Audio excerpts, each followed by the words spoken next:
اعوذ باللہ من الشیطان الرجیم بسم اللہ الرحمن الرحیم الحمدللہ رب العالمین باری الخلائق اجمعین الصلاۃ والسلام علی سید الانبیاء والمرسلین وآلہ الطیبین الطاہرین المعصومین۔ خدا کے فضل و کرم سے ہم نے یہ طے کیا ہے کہ تمام مومنوں تک طب اسلامی کے دروس پہنچائے جائیں اور ایک سلسلہ شروع کیا جائے جس میں اسلامک میڈیسن سسٹم کو عام کیا جائے۔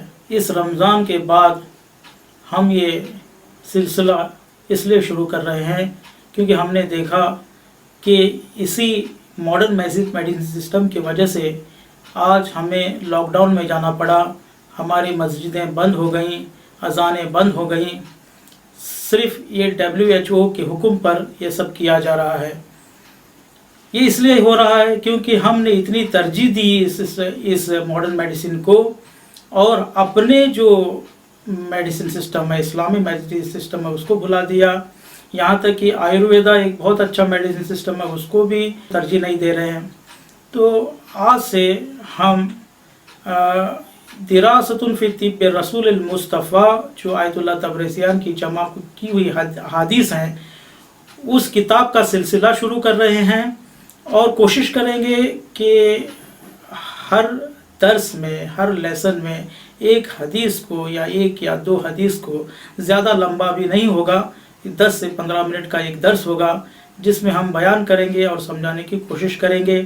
اس طریقے سے تمام مومنوں تک اسلامی میڈیسن سسٹم کو پہنچانا ہمارا مقصد ہے۔ اس لیے آپ سے درخواست ہے کہ ہمارے جو یوٹیوب چینل ہے IGL کا، اس کو سبسکرائب کریں اور بیل آئیکن ضرور دبائیں۔ ہم آپ کو اس پر لنک بھی بھیج رہے ہیں۔ آئیے چلتے شروع کرتے ہیں۔ آپ کے اسکرین پر یہ حدیث ہے، پہلی حدیث، جلد نمبر 1 پیج نمبر 16۔ کتاب کا نام ہے دراست فی طب رسول المصطفیٰ۔ اس میں رسول اللہ صلی اللہ تعالی علیہ وسلم سے حدیث ہے۔ حدیث کہہ رہی ہے العلم علمان، علم دو طرح کے ہیں، دین کا علم اور بدن کا علم۔ دیکھیں، اللہ نے بھی دو چیزوں کا مرکب ہمیں بنایا ہے، ایک روح ہے، ایک جسم ہے۔ جہاں روحانی بیماریاں ہیں وہاں جسمانی بیماریاں بھی ہیں، اور جسم وہ شے ہے جس کے اندر روح، یہاں تک کہ انسان مر نہیں جاتا تب تک اس کا رہنے کا ٹھکانہ ہے۔ اگر جسم صحیح سلامت تو روح بھی صحیح سلامت۔ اسی لیے اتنی احادیث رسول اللہ سے، ائمہ معصومین سے ہے۔ اس سے یہ پتہ چلتا ہے کہ رسول اللہ صلی اللہ علیہ وسلم نے اور ائمہ معصومین نے اس علم کو بھی بہت اہمیت دی ہے، لیکن ہمارے علماؤں نے اس کو اتنا عام نہیں کیا۔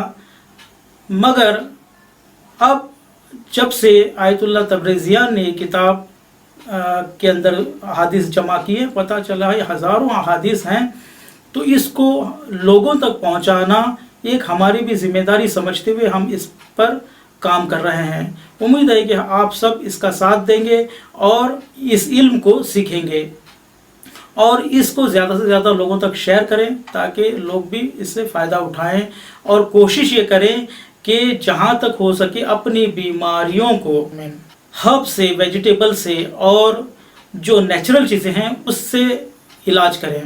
اور بہت سی بیماریاں تو ایسی ہیں جس کو جلدی علاج نہ کرنا ہی انسان کے بدن کے لیے فائدہ مند ہے، کیونکہ بہت سی بیماریاں جس کو ہم بیماری سمجھتے ہیں وہ انسان کی باڈی کی کلیننگ سسٹم ہوا کرتی ہے۔ جیسے نزلہ بھی ایک باڈی کا کلیننگ سسٹم ہے، اس کو بھی ایک بیماری بنا کر پیش کیا گیا ہے۔ اس لیے ہم کو چاہیے کہ جو احادیث رسول اللہ سے اور ائمہ معصومین سے ہم تک پہنچے ہیں طب اسلامی کے متعلق، ان کو ہم آپ تک پہنچا رہے ہیں۔ آپ اوروں تک پہنچائیے، اور جتنا ممکن ہو سکے ہم بہت آسان لفظوں میں آپ کو سمجھانے کی کوشش کریں گے۔ جیسے کہ ابھی بیان کی گئی،